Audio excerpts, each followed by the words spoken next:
The morning light filtered through the studio apartment windows in shades of gray, casting long shadows across paint-stained hardwood floors. Claire Dawson sat hunched over her drafting table, the delicate sweep of her brush adding the final touches to an illustration of a rabbit in a waistcoat. The scent of turpentine mingled with cold coffee, a combination she'd grown accustomed to over the past 6 months.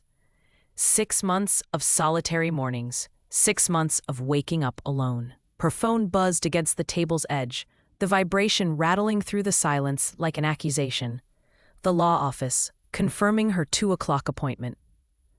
Her stomach twisted as her eyes drifted to the manila envelope resting beside her coffee mug, its contents feeling heavier than mere paper had any right to seal. Divorce papers, unsigned, waiting. She picked up the pen, her knuckles white where she gripped it. 2 years, 730 days. When exactly had she become a ghost in her own marriage? The apartment still held traces of Julian everywhere. His coffee mug in the cabinet, the one she never used. His jacket on the hook by the door, untouched for weeks. The closed door to what used to be their bedroom, now just his. They lived like polite strangers sharing space, orbiting each other in careful distance, speaking in weather observations and utility bills. It hadn't always been like this. Claire could still remember the first time she'd seen Julian Pierce, 3 years ago at a corporate charity auction where she'd been hired to do live sketching for guests. He'd appeared beside her station, tall and devastating in a charcoal suit that probably cost more than her annual rent, watching her work with those intense steel blue eyes that seemed to see straight through her careful defenses. "You make it look effortless," he'd said, his voice low and smooth. She'd laughed, nervous under his scrutiny. "It's not. I'm terrified I'll mess up someone's nose and cause an incident. Then we'd have something in common. I'm terrified constantly."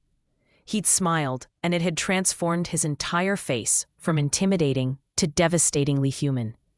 "I'm Julian. Claire." Claire, he'd repeated, like he was testing how her name felt in his mouth. "Would you have dinner with me tomorrow?" She should have said no, should have recognized the impossibility of it, the struggling artist and the tech billionaire. But something in his eyes, a loneliness that matched her own, had made her say yes. The whirlwind that followed had felt like falling. Dinners turned into weekends. Weekends turned into waking up tangled in Egyptian cotton sheets in his penthouse, watching the sunrise paint the city gold. He'd loved watching her work, would sit for hours in comfortable silence while she painted. She'd loved discovering the man beneath the CEO facade, thoughtful, surprisingly funny, with a gentleness in his hands when he touched her that made her believe in things she'd stopped believing in after her parents died. They'd married 8 months after meeting. Small ceremony, just them and 2 witnesses. Julian's mother, Victoria, had been coldly absent, making her disapproval known through silence. But Claire hadn't cared. She'd had Julian, and Julian had been enough. For a while, the change had been gradual at first. Longer hours at the office, canceled dinners, his touch becoming perfunctory, distant. But 6 months ago, something had shifted completely. He'd moved into the second bedroom without discussion, the heavy oak door between them becoming an unspoken declaration. He left before dawn, returned after midnight. When they did occupy the same room, he was polite, cordial, and devastatingly absent. She'd tried everything. Cooked his favorite meals that went cold on the table. Waited up with wine and conversation starters that died on her lips when she saw the exhaustion in his face. She'd even confronted him once, standing in his bedroom doorway at midnight, demanding to know what she'd done wrong. "Nothing," he'd said, not meeting her eyes. "You've done nothing wrong, Claire." "Then why does it feel like you can't stand to be near me?" A muscle in his jaw had tightened. "I'm busy. The company is expanding. I have responsibilities. And I'm not one of them?" He'd looked at her then, and for just a moment, she'd seen something raw and agonizing in his expression before he'd shuddered it away. "You should get some sleep." The door had closed. The quiet, decisive click of the lock had sounded like an ending. Now, Staring at the divorce papers, Claire felt the weight of accumulated loneliness pressing against her chest. She was 29 years old, living off an allowance from a husband who couldn't bear to touch her, in an apartment that felt more like a museum of a marriage that used to exist. The illustration of the rabbit stared up at her, forever frozen mid-leap toward an adventure he'd never reach. Her hand moved, pen hovering over the signature line. The apartment door opened. Claire's head snapped up, her heart lurching against her ribs. Julian stood in the doorway, backlit by the hallway light, and for a moment she couldn't process what she was seeing. He was never home at 10 in the morning. Never. "Claire," he said, and something in his voice made her freeze. His eyes locked onto the papers spread across the table, the divorce petition, the settlement agreement, the neat line waiting for her signature. His face drained of color. "Don't." She couldn't find words, couldn't breathe past the sudden constriction in her throat. "Please," Julian said, and the word came out broken, raw in a way she hadn't heard from him in months. He moved into the room, and she saw him clearly now, the shadows carved deep beneath his eyes, the way his expensive suit hung slightly loose on his frame, the tremor in his hands. "Not yet. Don't sign them yet." "Why not?" The question came out sharper than she'd intended, months of hurt and confusion sharpening her voice into a weapon. "You've made it abundantly clear you don't want me anymore. Why drag this out?" "That's not." He stopped, his hand dragging through his perfectly styled black hair, destroying its careful order. "That's not true." "Isn't it?" Claire stood, the pen clattering to the floor. "You can't stand to be in the same room as me. You moved into a different bedroom. You leave before I wake up and come home after I'm asleep. If this isn't rejection, Julian, then what the hell is it?" Protection. The single word hung between them, making no sense. "What?" Julian's steel blue eyes met hers, and she saw it then, the devastation, the fear, the desperate anguish he'd been hiding behind cold distance. "I need to tell you something. I should have told you months ago." Her heart hammered against her ribs. "Tell me what?" "Give me 48 hours. His voice was rough, pleading. "Just 2 days. If you still want to sign those papers after that, I won't fight you. I'll give you anything you want, but please, Claire, 2 days." She should say no, should demand answers now, but something in his expression, the complete shattering of his careful control, made her hesitate. "Why should I?" Julian's hand reached out, trembling, stopping inches from her face like he didn't dare close the distance. "Because I'm about to break every promise I made to protect you. And I need you to understand why I broke the other ones first." Claire's hands shook as she set down her coffee mug, the ceramic clicking against the table too loudly in the heavy silence. 2 days. Julian exhaled, the sound carrying relief and dread in equal measure. "Thank you. I'm not promising anything," she said, her voice harder than she felt. "Except that I'll listen." He nodded, stepping back to give her space, but his eyes never left her face. "Tonight, there's something I need you to come to with me." "What?" "The Pierce Industries charity gala." He saw her expression shift, watched her shoulders tense. "I know. I haven't asked you to come to a company event in months. But I need you there tonight. Please." Claire stared at him, searching for the trap, the angle, the reason behind this sudden reversal. For 6 months he'd attended every corporate function alone, making excuses about her workload, her commitments, anything to avoid bringing her into his world. The whispers had been impossible to ignore. Trouble in the Pierce marriage, the unsuitable wife being slowly erased. "Why now?" "Because I've been a coward," Julian said quietly. "And I'm done hiding." Something in his tone, the defeat beneath the determination, made her throat tighten. "What time?" 7. "Wear the blue dress if you still have it, the one from our honeymoon." The sapphire dress he'd bought her in Paris, the one that matched his eyes. She'd packed it away months ago, unable to look at it without remembering when he'd looked at her, like she was something precious. "I still have it." Julian moved toward the door, then paused, his hand on the frame. "Claire, whatever happens tonight, whatever you learn, know that every choice I made was because I love you. Not in spite of it." He left before she could respond. The door closing with a soft click that sounded nothing like the locks that had kept them apart. The Grandview Hotel ballroom glittered like a jewelry box, all crystal chandeliers and old money dressed in new designer clothes. Claire stood at Julian's side, hyper-aware of the weight of eyes tracking their entrance, the whispers that followed them like perfume. Mr. Pierce, we weren't sure you'd bring a guest, someone said, the words honeyed with false politeness. Julian's hand found the small of her back, warm and possessive in a way that made her breath catch. My wife isn't a guest, she's my partner. The room seemed to pause, recalibrating. For months, Julian Pierce had attended functions alone.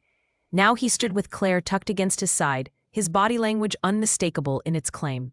Victoria Pierce materialized from the crowd like a designer-clad storm system, her silver blonde hair immaculate, her smile sharp enough to cut. Julian, darling. And Claire. What a surprise. Mother. Julian's voice cooled several degrees. I need to steal you for a moment. Board members are asking about the quarterly projections. No. Victoria's perfectly microbladed eyebrows rose a fraction. Excuse me? I said no. I'm staying with my wife tonight. Julian's hand splayed wider against Claire's back, anchoring her to him. Whatever the board needs can wait until Monday. Something flickered across Victoria's face. Shock. Anger. Calculation. How unlike you to prioritize personal matters over business. Then consider it a new development. Victoria's gaze sliced to Claire, cold assessment in every line of her expression. How lovely. Do enjoy the evening. She disappeared into the crowd, leaving tension in her wake. Claire became aware of the stares, the renewed whispers. The troubled Pierce marriage had just become significantly more interesting. Dance with me, Julian said, his voice low enough that only she heard. Julian, please. He led her onto the floor as the orchestra shifted into something slow and aching. His hand settled at her waist, the other capturing hers, and suddenly they were closer than they'd been in half a year. Claire could smell his cologne, feel the warmth radiating from his body, see the fine lines of exhaustion around his eyes that makeup couldn't quite hide. I've missed this, he murmured against her hair. Missed you. Her chest constricted. You left me. You've been gone for months. I know. His hand tightened on her waist, pulling her closer. I know, and I'm sorry. God, Claire, and so sorry. Sorry doesn't explain why. I was trying to protect you. From what? She pulled back enough to see his face, to catch the guilt and fear warring in his expression. Everyone keeps saying that, but no one tells me from what. Julian's jaw worked, words clearly struggling to escape. From the pain of loving someone who's Julian. A hand clapped his shoulder, shattering the moment. A board member with 2 white teeth and expensive cologne. Brilliant quarter. We should discuss the expansion plans. Not now, Richard. It'll only take a moment. I said not now. Julian's voice carried an edge that made the man step back, hands raised in mock surrender. But the damage was done. The bubble of intimacy had burst. Other guests pressed closer, wanting a moment. A word, a piece of Julian Pierce's attention. Claire felt herself being slowly edged out, the familiar pattern of erasure beginning again. Then Julian's hand found hers, lacing their fingers together. Excuse us, he said to the assembled crowd, his tone brooking no argument. He pulled Claire toward the balcony, away from the glittering masses, into the relative quiet of cool evening air. The city sprawled beneath them, lights bleeding into darkness like spilled diamonds. Tell me, Claire said. Whatever it is you're protecting me from, just tell me. Julian leaned. Dot against the balcony rail, his profile stark against the city lights. He looked like he was preparing for execution. I'm sick, Claire. The words didn't make sense. What? I was diagnosed 8 months ago. It's aggressive. Terminal. His voice stayed steady through sheer force of will. The doctors gave me a year. I have about 8 months left now. Maybe less. The world tilted. Claire's hand shot out, gripping the balcony rail to keep from falling. No, a distance. Separate rooms, pushing you away. I was trying to make it easier. When I'm gone. He still wouldn't look at her, his knuckles white where he gripped the railing. I watched my father's illness destroy my mother. I won't do that to you. That's not your choice. The words came out strangled, fury and grief colliding in her chest. I made vows. Vows I'm releasing you from. Like hell. Claire grabbed his arm, forcing him to face her. Tears blurred her vision, but she didn't care. You don't get to decide what I can handle. You don't get to push me away and call it protection. Julian's careful control cracked, his own eyes bright with unshed tears. I'm dying, Claire. I'm 34 years old and I'm dying, and I couldn't bear to watch you suffer through it. So you made me suffer anyway. Her voice broke. You made me think I wasn't enough, that you didn't want me anymore. God, no. He pulled her against him, his hand cradling the back of her head. Never that. Wanting you was never the problem. Letting you go was the hardest thing I've ever done. She felt him trembling, or maybe that was her, their shared grief making it impossible to tell where one ended and the other began. The apartment felt different when they returned, charged with truth instead of silence. Claire sat on the couch, still wearing the sapphire dress, mascara smudged beneath her eyes. Julian had given her space. Retreating to the kitchen under the pretense of making tea, neither of them would drink. The shock had worn off somewhere during the silent car ride home, replaced by something fiercer, anger.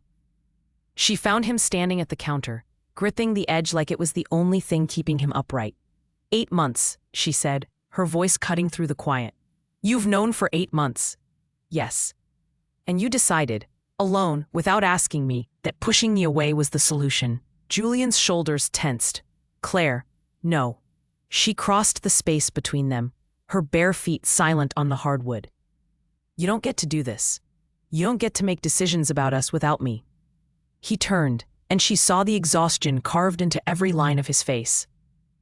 Saw how the illness had already begun its work, the weight loss, the shadows, the pain he carried in the tightness around his eyes.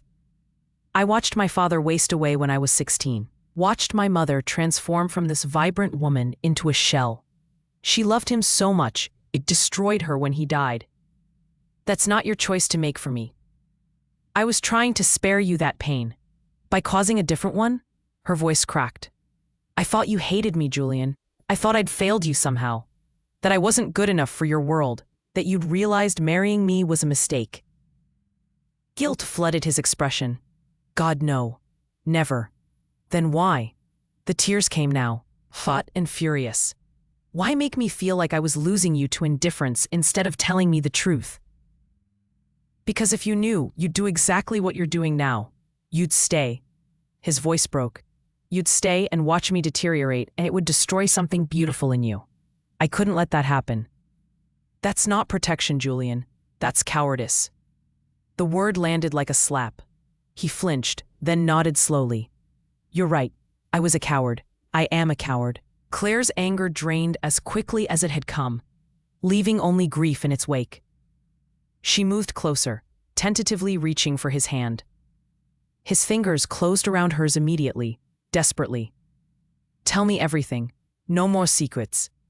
They sat at the kitchen table as dawn threatened the horizon, and Julian told her. The diagnosis that had come after months of dismissing symptoms as stress. The tumor they couldn't operate on. The experimental treatments that had failed. The revised prognosis that had stolen another 6 months from his original timeline. I tried to fight it quietly, he said, voice hoarse from talking. Tried to handle it alone. But the treatments made me sick, exhausted. I couldn't hide it and be close to you at the same time. So I chose distance. You chose wrong. I know that now. His thumb traced circles on her palm, the gesture achingly familiar.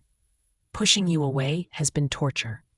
Every morning, I'd wake up and want nothing more than to go to you. Every night, I'd stand outside your door, hand on the knob, trying to convince myself that staying away was kinder. Claire remembered those nights, lying awake, aware of his presence on the other side of the wall, so close and impossibly far. I almost signed those papers this morning. I know. His grip tightened. When I saw them on the table, I realized I'd succeeded in pushing you away, and it felt like dying all over again. Your 48 hours are up, she said softly. Julian went very still. I know. She stood. Walked to where she'd left the manila envelope on the counter.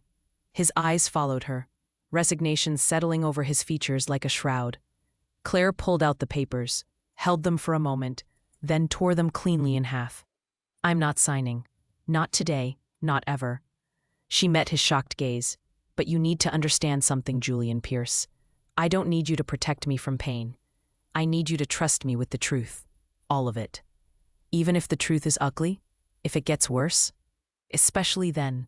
She moved back to him, cupping his face in her hands. I didn't marry you for the easy parts. I married you for all of it. Something broke in his expression, the careful walls he'd built crumbling. I don't deserve you. Probably not, but you're stuck with me anyway. He pulled her into his lap, burying his face against her neck. She felt the dampness of tears against her skin, felt his body shake with suppressed sobs. I'm so sorry. I'm so sorry I wasted so much time. Then don't waste any more. They stayed like that as the sun rose, holding each other through the grief and relief and tentative hope. Eventually, Julian pulled back, wiping his eyes with the heel of his hand. There's something else, he said. A board meeting this weekend at the Hamptons estate. My mother is making a play for control of the company. She's been positioning for months, using my illness as leverage to declare me unfit. Can she do that? If the board believes I'm incapacitated, yes. She'll gut everything I built, fire half the staff, sell off the divisions that aren't immediately profitable, turn Pierce Industries into exactly the kind of soulless corporation I swore it would never become. Claire heard what he wasn't saying. You need to fight her. I need you to come with me. Not as decoration or obligation, but as my partner, my actual partner. He searched her face. I know it's a lot to ask after everything. What do you need? The question seemed to surprise him. You. Just you. No more pretending you don't matter. No more hiding. Then you have me. She traced the scar through his left eyebrow, a small imperfection she'd always loved. But Julian, if we're doing this, really doing this, no more walls between us, literally. Understanding flickered in his eyes. The separate bedrooms were always stupid, even before I knew why. She stood, holding out her hand. Come to bed, our bed. He let her lead him to what had been her room, the morning light painting everything gold. They lay down together, fully clothed, exhausted beyond measure, and for the first time in months, Claire felt the tension leave his body as she curled against him. I'm afraid, he whispered into her hair. Of dying? Of leaving you. She pressed closer, her hand over his heart, feeling its steady rhythm. And let's make the most of whatever time we have. Starting now. No more wasted days. His arms tightened around her. No more wasted days. They fell asleep as the city woke around them, holding each other like they'd learned to do in the beginning, before fear had taught them distance. The closed door to Julian's empty bedroom stood open across the hall, a monument to walls they'd decided to tear down. Outside their window, the world continued its indifferent spin. Inside, two people chose to love each other through the hardest thing they'd ever face, together instead of apart. It wasn't a happy ending, those required conclusions, and their story was still unfolding. But it was an honest beginning, built on truth instead of protection, intimacy instead of distance. And for now, that was enough. The drive to the Hamptons stretched before them like a ribbon of possibility. Julian insisted on driving himself, something Claire hadn't seen him do in months. His right hand rested on the console between them, and after a moment's hesitation, she laced her fingers through his. He glanced at her, surprise and something like relief crossing his features. I thought you might still be angry. Oh, I'm furious with you, Claire said. But I'm also not letting go. His thumb traced circles against her palm, the gesture both familiar and achingly new. Tell me what you've been working on, your illustrations. It was such a simple question, but it carried weight. For months, he'd stopped asking about her art, stopped visiting her studio corner to watch her work. She'd thought he'd lost interest. Now she understood he'd been protecting her from growing attached to a life he thought he was leaving. Children's book, about a rabbit who's afraid to leave his burrow. She watched the landscape blur past. Marcus's wife Helena saw my portfolio at the gala. She's a publisher. She wants to buy it. Julian's hand tightened on hers. Claire, that's incredible. Why didn't you tell me?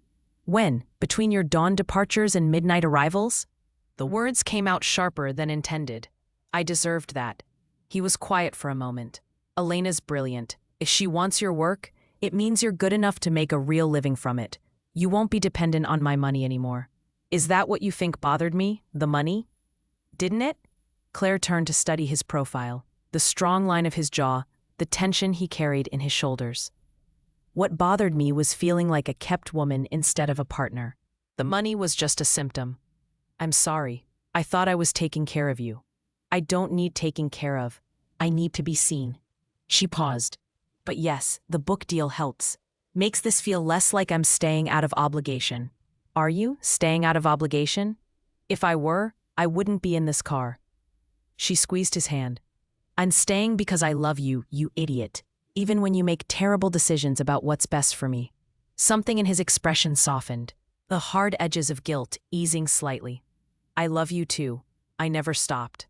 They drove in comfortable silence after that, the kind they'd shared in the beginning.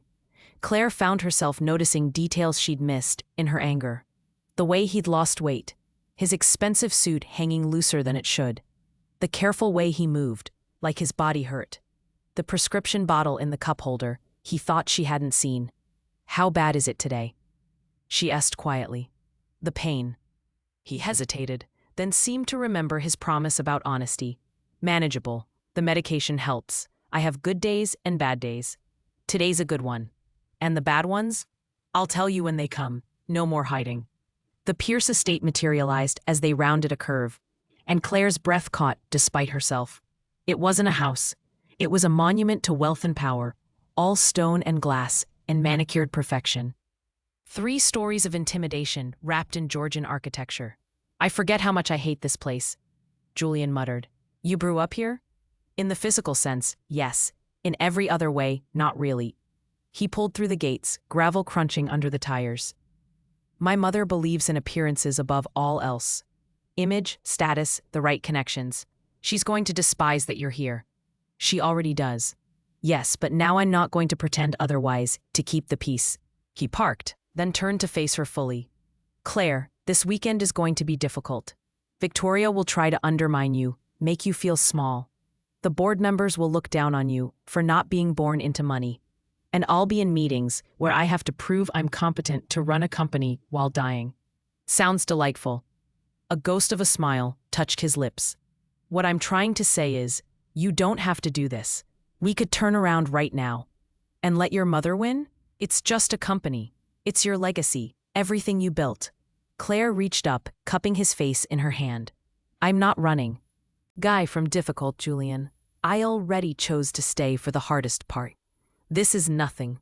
He leaned into her touch, eyes closing briefly. God, I missed you. Then stop wasting time talking and kiss me already. He did, leaning across the console to capture her mouth with his. It was gentle at first, tentative, like they were learning each other again. Then his hand slid into her hair, and the kiss deepened. Months of separation and longing pouring into it. Claire's fingers clutched at his shirt, pulling him closer despite the awkward angle. A sharp knock on the window shattered the moment. Victoria Pierce stood outside the car, her expression arctic, designer sunglasses hiding her eyes. Julian pulled back with a muttered curse.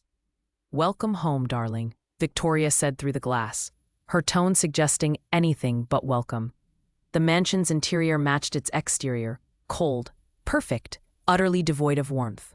Staff moved silently through halls hung with portraits of stern-faced Pierce ancestors. Victoria led them up a sweeping staircase, her heels clicking against marble. I've prepared the blue room for Claire, she said without looking back. Julian, you're in your usual suite. No, Julian said. Victoria paused, turning slowly. Excuse me? Claire and I will share the master suite, together. Something flickered behind Victoria's sunglasses. How inappropriate. The board members are aware I'm married. Put our bags in the master suite, Mother, or I'll do it myself. They stared at each other, wills clashing in the ornate hallway. Finally, Victoria's mouth thinned into a brittle smile. Of course, how silly of me. I'll have Mrs. Henderson prepare the room. She disappeared down the hall, her displeasure evident in every sharp step. That was satisfying, Claire murmured. Julian's hand found the small of her back. Come on, there's something I want to show you before the vultures descend for dinner. He led her through the mansion's maze of halls, out French doors, across manicured lawns to what looked like an old greenhouse. But when he unlocked the door, Claire saw it had been converted into something else, a studio space, dusty and clearly unused for years. My hiding place, Julian explained, watching her explore. My mother never knew about this. I used to come here and draw. Claire ran her fingers along an old drafting table, seeing the faint pencil marks still etched into its surface. Rolled papers filled cubbies along the wall, architectural sketches, building designs, dreams rendered in graphite and ink. Julian, these are beautiful. She unrolled one carefully. A community center, all clean lines and innovative spaces. Why didn't you pursue this? My father died when I was 16. The company needed direction. Mother needed me to be the heir. Not an artist. He picked up one of the sketches, his expression distant. I told myself business was more practical, that I could always come back to this later. But you never did. No, I got caught up in building an empire instead of buildings. He set the sketch down. I brought you here because you should know. I understand what it's like to give up your art for what seems more important. Don't do what I did, Claire. Don't let anything make you stop creating. She crossed to him, taking his hands. The difference is, you're not asking me to give up anything. You're encouraging me to pursue it. Because your art is part of who you are. I fell in love with the woman who saw beauty everywhere and could translate it onto paper. His voice roughened. I don't want you to lose that because of me. Then help me keep it. An idea was forming, fragile but growing stronger. These sketches, Julian, they're too good to stay hidden. What if we work together? You design spaces, I fill them with art. Partner projects. I don't have time to. Stop. She pressed a finger to his lips. Stop thinking about time like it's already gone. We have now. Let's use it. Something shifted in his expression. Hope warring with resignation. You really want to spend your time working with a dying man's abandoned dreams? I want to spend my time creating something beautiful with the man I love. The dying part is unfortunate but not disqualifying. He laughed. The sound startled out of him, then pulled her close. How are you real? Questionable genetics and stubbornness. They stayed in the greenhouse until the light began to fade, talking about projects they could collaborate on, dreams they could still chase. Claire committed every detail to memory. The way his eyes lit up when he described building concepts, the animation that returned to his features when discussing design. The man he might have been if fear hadn't redirected his path. The Pierce Estate dining room felt like a courtroom. 10 board members sat around the mahogany table, their expressions ranging from sympathetic to calculating. Victoria presided at the head opposite Julian, her posture impeccable, her smile sharp. Claire sat beside Julian, acutely aware that she was the only woman in the room besides Victoria, the only person without a net worth that required scientific notation, the only one who didn't belong. Julian's hand found hers under the table, grounding her. Shall we begin? Victoria's voice cut through the polite murmurs. We're here to discuss succession planning given Julian's condition. The word hung in the air like an accusation. Condition, clinical, damning. Victoria produced a folder, sliding copies across the table. I've compiled evidence of Julian's declining capacity to lead Pierce Industries. Hospital visits, documented absences, testimony from staff regarding his deteriorating health. Claire felt Julian tense beside her. She glanced at the papers, surveillance reports with timestamps, photographs of Julian entering medical buildings, statements from employees who'd noticed his exhaustion. How did you get these? Julian's voice was dangerously quiet. I had you followed, darling, for months. Someone needed to document the reality you've been hiding. Victoria's tone suggested maternal concern, but her eyes were cold calculation. The company cannot be led by someone who may become incapacitated at any moment. A board member cleared his throat. Victoria, this seems rather invasive. Invasive? My son is dying and refuses to acknowledge how it affects his ability to lead. I'm protecting the company he built, protecting his legacy. By destroying it? Julian leaned forward. Your proposal is to install yourself as CEO and chair. I've seen your plans, Mother. Mass layoffs, selling off our accessibility division, gutting the mental health initiatives, everything that makes Pierce Industries more than a profit machine. Sentimentality doesn't pay shareholders, ethics do, long term. He pulled out his own folder. Our stock price has increased 40% since we launched the accessibility programs. Employee retention is at an all-time high. We've been named one of the best companies to work for 3 years running.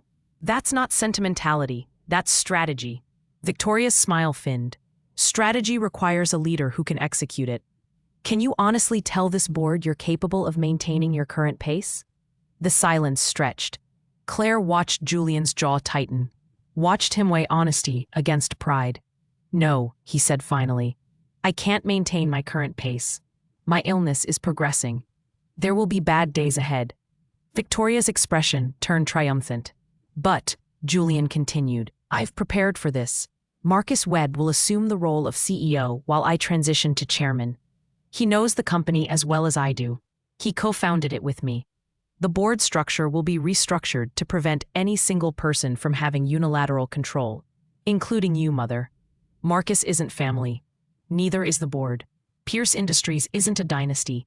It's a company built on innovation and ethics. Those values don't require my DNA to continue. A board member spoke up.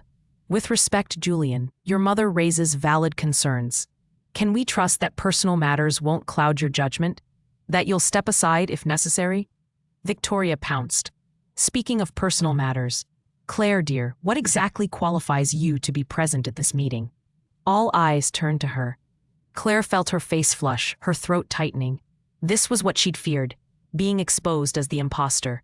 The girl from nowhere who'd somehow tricked her way into their world. She's my wife, Julian said, his voice hardening. That's all the qualification needed.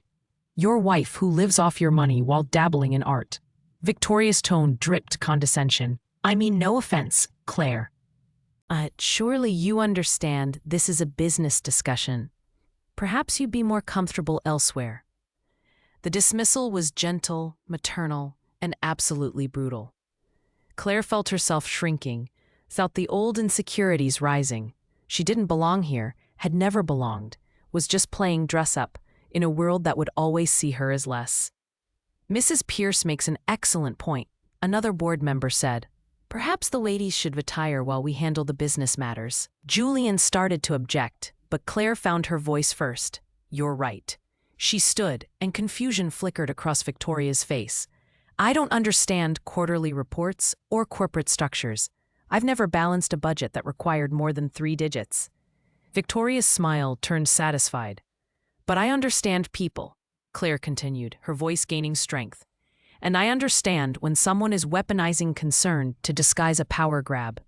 The room went still. Julian built Pierce Industries on a principle that technology should connect people, not isolate them. The accessibility programs you want to cut? They allow disabled users to participate in digital spaces for the first time. The mental health initiatives, they've prevented 3 documented suicides among your employees. She turned to face Victoria directly. You're not protecting his legacy. You're dismantling it. How dare? I'm not finished. Claire's hands shook, but her voice stayed steady. You want to discuss competency? Julian has been running this company for years while managing a terminal illness. He's been in pain, exhausted, facing his own mortality and still maintaining growth and innovation. That's not incompetence, that's extraordinary dedication. She looked around the table, meeting each board member's eyes. The question isn't whether Julian can lead, it's whether you'll let your fear of loss destroy something remarkable. He's not asking you to ignore his illness. He's presenting a succession plan that ensures continuity. The only person refusing to accept that is the one who stands to gain the most from chaos. Claire sat down, her heart hammering. Julian's hand found hers, squeezing tight. Victoria's composure had cracked, fury bleeding through her carefully maintained mask. This is inappropriate. You have no right. She has every right, Julian said quietly. She's more involved in this company's values than you've ever been, Mother. The board members shifted uncomfortably. The dynamic in the room fundamentally altered. An older man at the far end cleared his throat.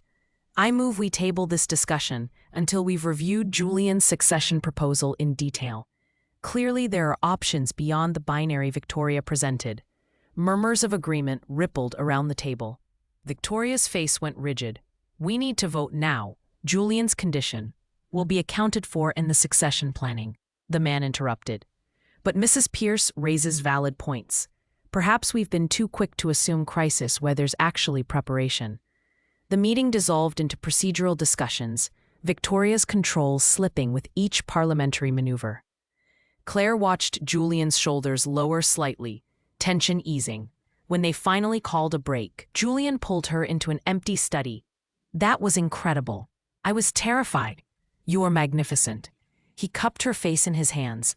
You defended me, defended the company, defended us. Your mother is going to hate me even more now. Good, let her. He kissed her forehead. I'm so proud of you. A sharp pain crossed his features, quickly suppressed. Claire caught it immediately. How bad? It's fine. Julian, he exhaled slowly. Pretty bad, the stress isn't helping. I just need my medication. She watched him dig out the prescription bottle with trembling hands, saw how carefully he moved to hide the extent of his pain. How long until it works? 20 minutes, maybe less. Then we're taking a break. You need to rest. I can't. The board can wait. She took his hand, leading him toward the door. You just said no more hiding. That includes hiding when you're hurting. They made their way upstairs to the master suite, a room that still felt like Victoria's territory despite their bags being placed there. Julian sat on the bed's edge, exhaustion evident in every line of his body. Claire knelt before him, unlacing his expensive shoes. Talk to me. What happens during the bad days? Pain mostly. Fatigue. Sometimes I can barely get out of bed. His hand touched her hair tentatively. It's going to get worse before it ends. I know. And you're still here. She looked up at him, this man who tried so hard to protect her that he'd nearly lost her entirely. I'm still here. I'll be here for the bad days too. I don't deserve you. Shut up and lie down.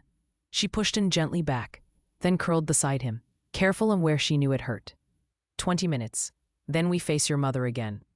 He pulled her closer, his breathing gradually evening out as the medication took effect. Thank you for fighting for me. Always, she whispered. That's what partners do. They lay there as afternoon light slanted through the windows, two people learning to face the hardest thing together instead of apart. The evening air hung heavy with expectation as Claire descended the stairs in a different dress, forest green this time, simple but elegant.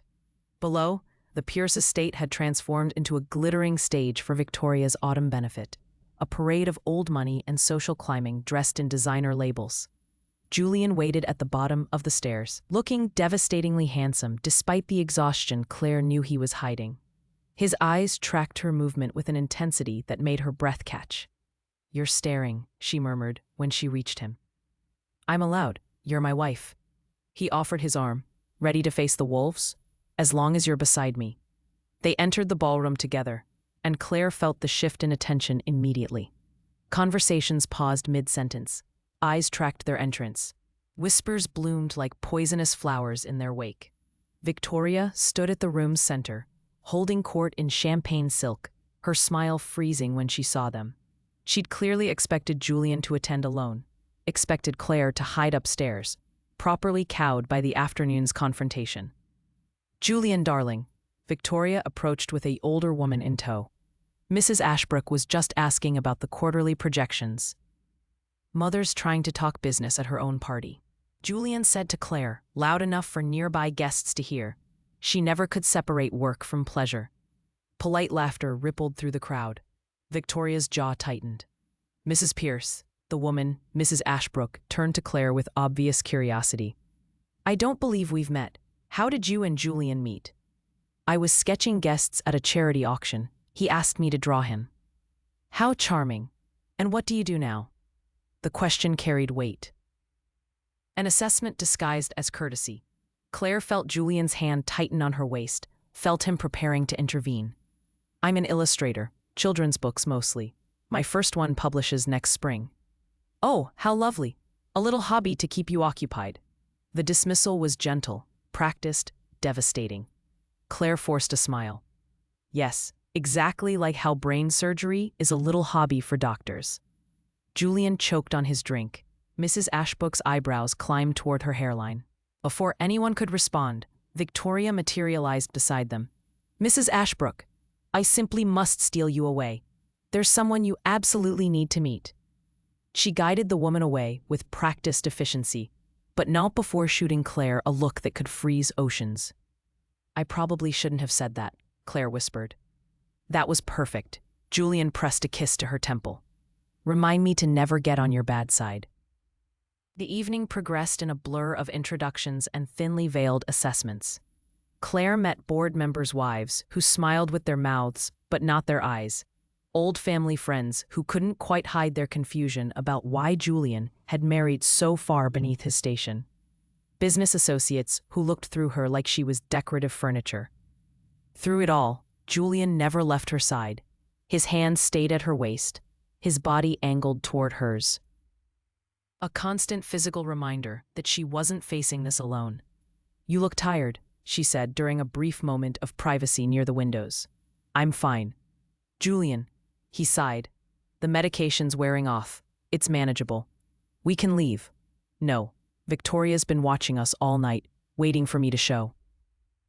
"How weakness. I won't give her the satisfaction." Pride and stubbornness wrapped in expensive tailoring. Claire wanted to argue, but movement caught her attention. Victoria had taken the small stage at the room's far end, tapping a champagne flute for attention. "Thank you all for coming to support the arts tonight," Victoria began, her voice carrying effortlessly across the room. "The Pierce family has always believed in patronage of culture, in supporting beauty and refinement." Her eyes found Claire in the crowd, lingered just long enough to make a point. "We believe in preserving traditions, in maintaining standards, in recognizing that some things, bloodlines, legacy, breeding, matter." She smiled, the expression cold and perfect. "It's what separates civilization from chaos." The subtext was obvious. Claire felt her face flush, felt the weight of judgment from every person in the room who understood exactly what Victoria was saying. That Claire didn't belong, that she never would. Julian's hand tightened on her waist. She felt him drawing breath to respond, to defend her publicly against his own mother. But before he could speak, the room's energy shifted. Marcus Wedd appeared in the doorway, his presence commanding despite his casual entrance. Julian's co-founder and best friend, the man who'd helped build Pierce Industries from nothing. "Sorry I'm late," Marcus said, moving through the crowd with purpose. "Traffic was hell." Victoria's expression flickered, surprise, then calculation, then thinly veiled anger. "Marcus, how unexpected." "I wouldn't miss your party, Victoria, especially not when there's so much happening with the company." He reached Julian and Claire, nodding respectfully to both. "Julian, Mrs. Pierce, hope I'm not interrupting." "Perfect timing, actually," Julian said quietly. Marcus pulled a tablet from his jacket, the gesture casual but deliberate. "I thought the board might be interested in some information that came to light today about the surveillance operation conducted on Julian." The room went still. Victoria's champagne flute lowered slowly. "Marcus, this is hardly the time. The private investigator Victoria hired has been selling information to competitors. Photos of Julian entering hospitals, details about his condition, strategic weaknesses." Marcus's voice carried across the silent room. "Pierce Industries stock took a mysterious dip last quarter. Now we know why. Corporate espionage, facilitated by a board member's mother." Gasps rippled through the crowd. Victoria's face went white, then red. "That's absurd. I would never." The investigator confessed this afternoon when faced with securities fraud charges. Marcus looked at the assembled board members, his expression grave. Victoria's concern wasn't about the company's welfare. It was about positioning for a hostile takeover using inside information. "You have no proof." "I have recordings, bank transfers, email chains." Marcus met her furious gaze calmly. "Did you really think we wouldn't notice when our strategic plans kept ending up in competitor hands?" The room erupted in murmurs. Board members pulled Victoria aside, their voices rising in heated discussion. The carefully constructed narrative she'd built, the concerned mother protecting her dying son's legacy, collapsed like a house of cards. Julian pulled Claire closer as chaos unfolded around them. "I didn't know Marcus was coming." "Neither did I," Claire said, "but I'm not complaining." Victoria's voice rose above the din. "Julian is dying. Someone needed to protect the company from his declining judgment." "My judgment is fine, Mother." Julian stepped forward, and the room quieted. "What's declining is your ability to control me. You've never approved of Claire, never accepted that I built something different than the empire you wanted. This was never about my illness. It was about you losing power. I'm your mother, and you just committed corporate espionage against your own son's company. His voice was quiet, final. The board will vote tomorrow on the succession plan. You won't be part of it. Victoria's carefully maintained composure shattered. You ungrateful, after everything I sacrificed. You sacrificed my happiness for appearance, my dreams for your ambitions, my wife for your pride. Julian took Claire's hand, facing his mother with absolute certainty. I'm done sacrificing for you. He turned, pulling Claire toward the ballroom exit. The crowd parted before them, the evening's entertainment reaching its unexpected conclusion. They made it to the garden before Julian's legs gave out. Claire caught him as he stumbled, his face draining of color, pain he'd been suppressing for hours finally overwhelming his control. Medication, he managed through clenched teeth. In my jacket. She found the bottle with shaking hands, helping him swallow the pills. They sank onto a stone bench together, his weight heavy against her shoulder. That was dramatic, she said, trying to inject lightness into her trembling voice. I may have overdone it. His breathing was shallow, labored. Worth it, though. Julian, I saw her face when I chose you over her expectations, finally. He lifted his head, meeting her eyes. I should have done it years ago. Claire cupped his face, seeing the toll the evening had taken. Let's get you inside, properly inside where you can rest. 1 minute. He pulled her closer, despite the pain she knew he was in. Claire, I need you to understand something.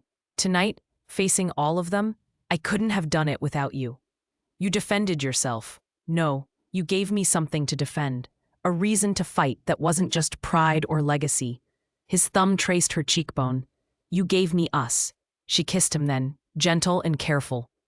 Tasting champagne and desperation and love that defied terminal diagnoses.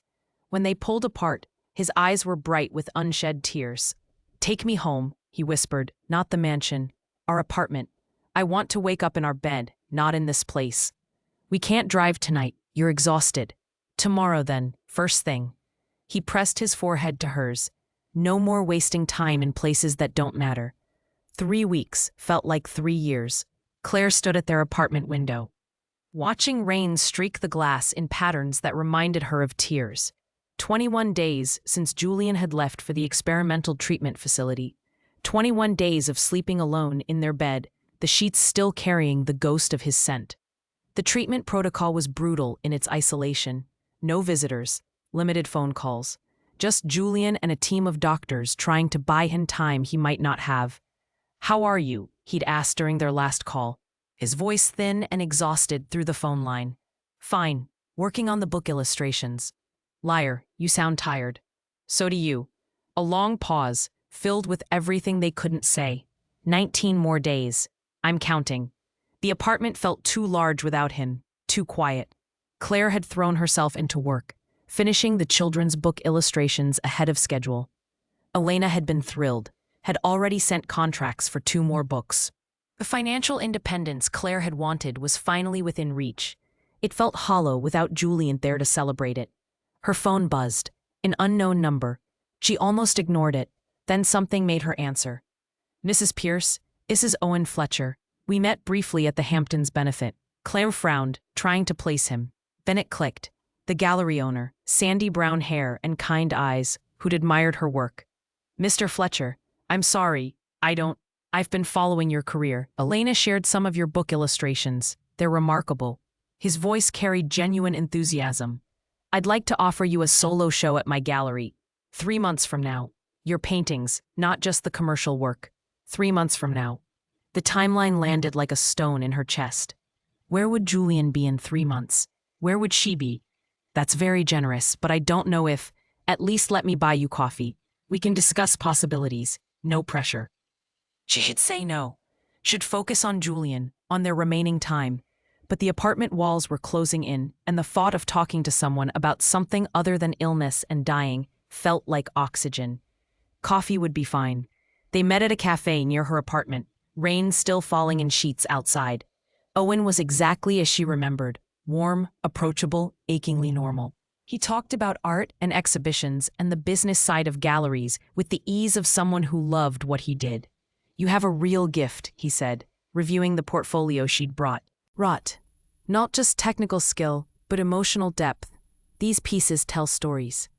Claire felt something unfurl in her chest that had been clenched tight for weeks. Thank you. I heard about your husband's illness. I'm sorry. The sympathy was genuine, which made it harder to bear. We're managing. Are you, though? Owen's eyes were kind but direct. Forgive me for overstepping, but you look like you're carrying the world. I'm fine. That's what people say when they're drowning. Claire's throat tightened. She shouldn't be here, shouldn't be accepting comfort from a stranger when Julian was suffering alone in a hospital 3 hours away. But God, she was so tired, so scared, so desperately in need of someone to tell her it would be okay, even if they were lying. He's dying, she heard herself say. My husband. And I'm here, alive, and I don't know how to reconcile those things. Owen reached across the table, his hand covering hers. You're allowed to keep living, Claire. Even while he's sick, especially while he's sick. She pulled her hand back, guilt flooding through her. I should go. Let me at least walk you home. It's pouring. She should refuse, but exhaustion made her weak. They walked in silence, Owen holding an umbrella over both of them. And when they reached her building, Claire made the mistake of inviting him up. Just for a moment, just to look at more pieces for the potential show. Except once inside, surrounded by her art and the evidence of her life with Julian, Claire felt her careful control crack. Owen listened as she talked, about Julian's diagnosis, the months of distance, their reconciliation, the treatment that might not work. He didn't offer platitudes or false hope, just steady presence. You going through hell, he said finally. You don't have to do it alone. I'm married.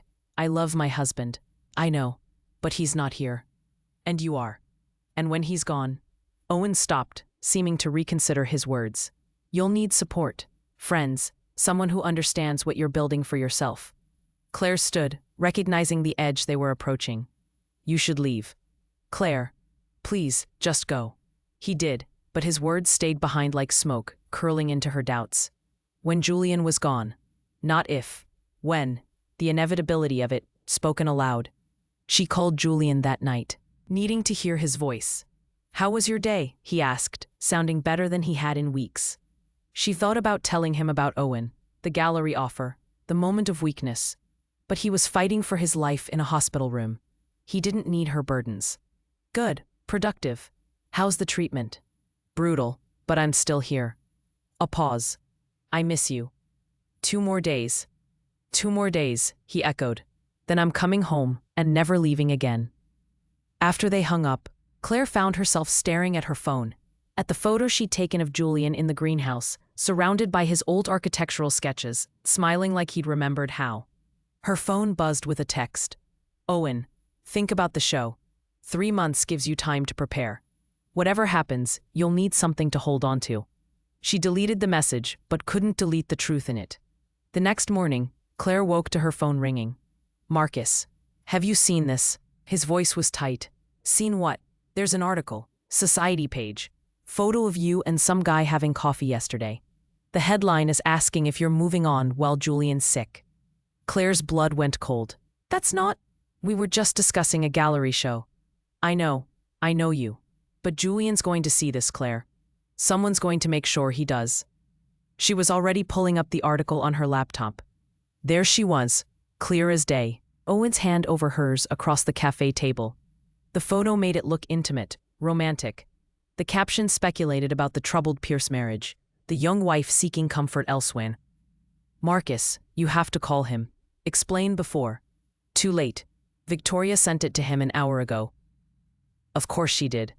Victoria, who'd been humiliated at her own party, who'd lost control of the company, who had every reason to destroy Claire in Julian's eyes. Claire's phone rang, the treatment facility. Mrs. Pierce, your husband has left the facility against medical advice. We tried to stop him, but he's insisting. She didn't hear. Rather rest. Julian had left, with 2 days remaining in the protocol. 2 days, that could mean the difference between the treatment working or failing.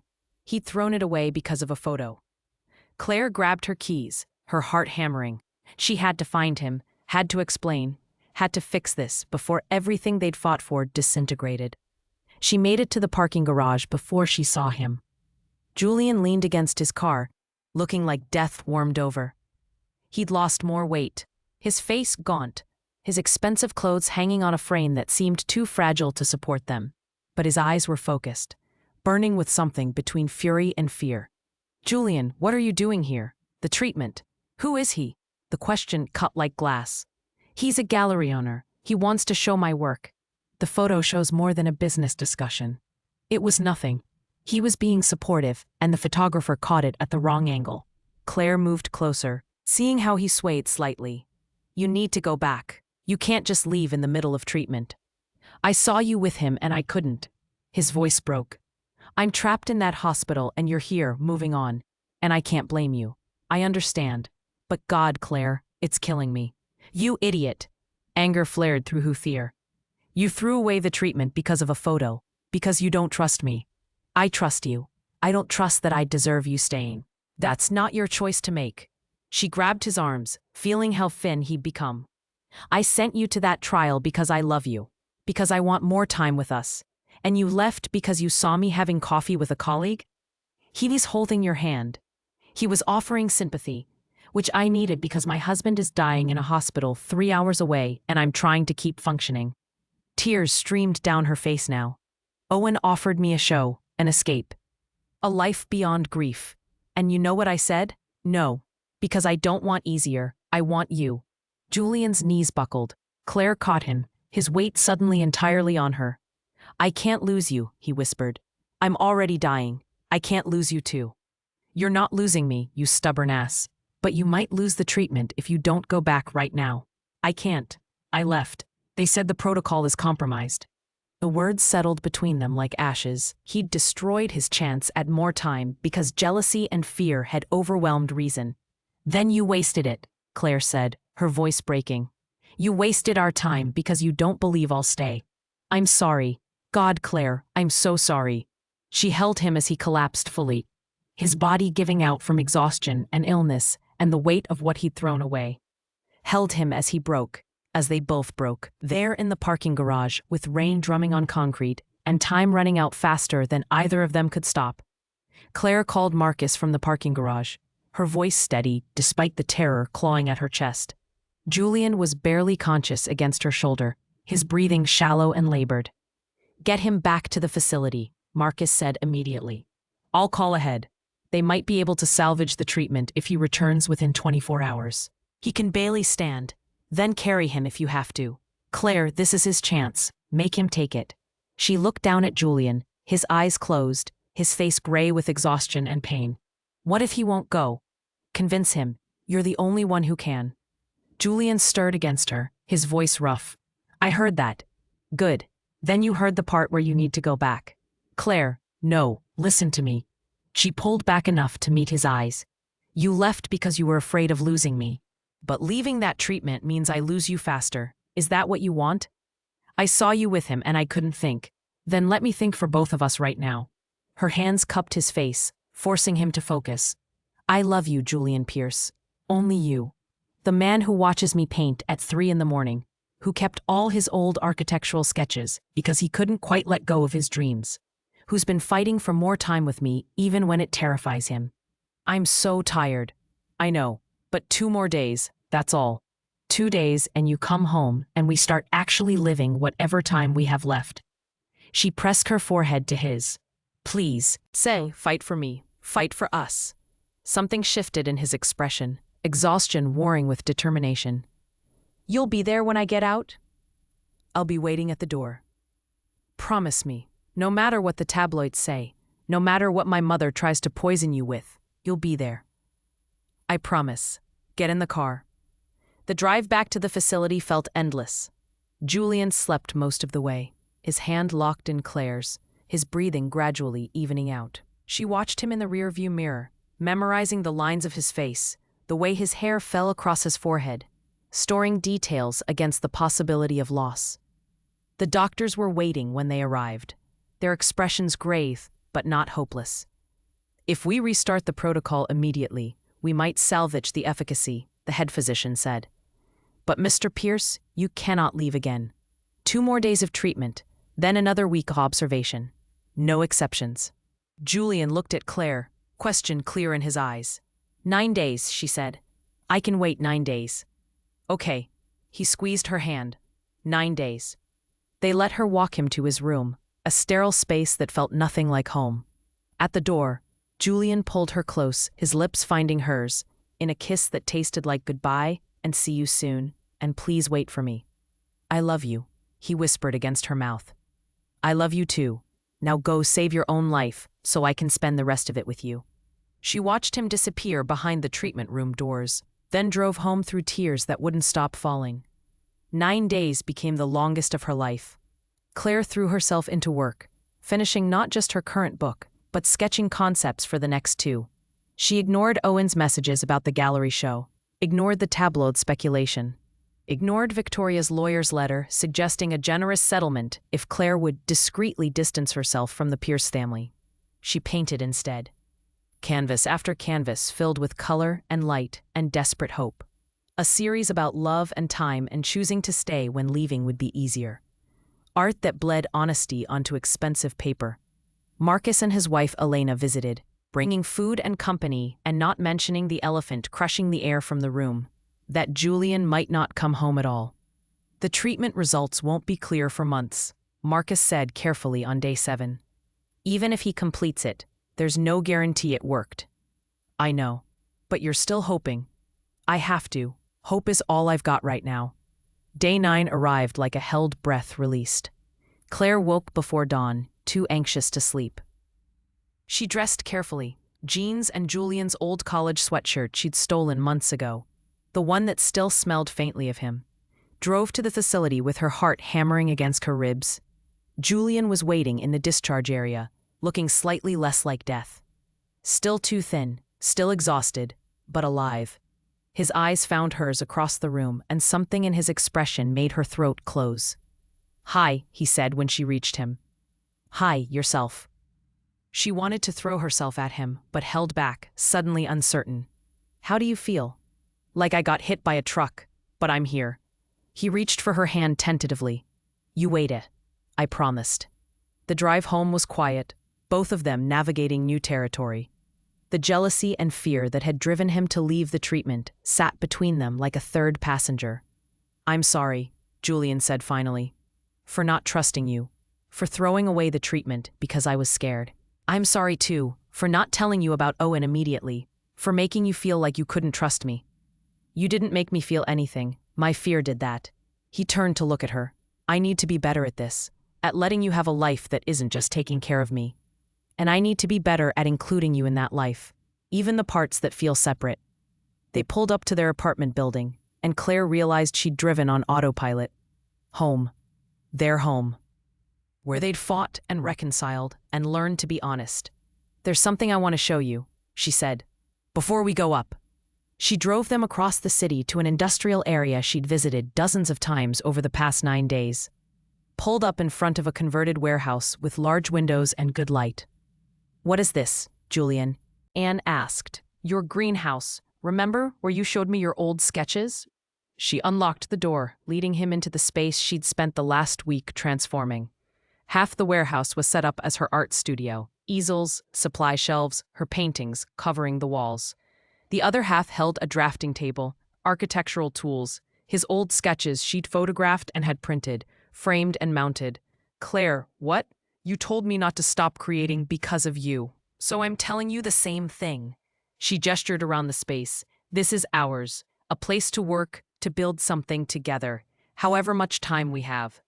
Julian moved through the space slowly, touching the drafting table, examining his old sketches with wonder. How did you afford this? I didn't. Marcus owns the building. He let me convert this floor. The book advance paid for supplies and renovations. She watched his face carefully. I know it's not much. It's everything. He turned to her, his eyes bright. You did this in 9 days? I had help. Elena, Marcus, even some of your staff volunteered. Everyone wanted to do something. Clay moved closer. You said you gave up architecture for the company, but you don't have to keep giving things up.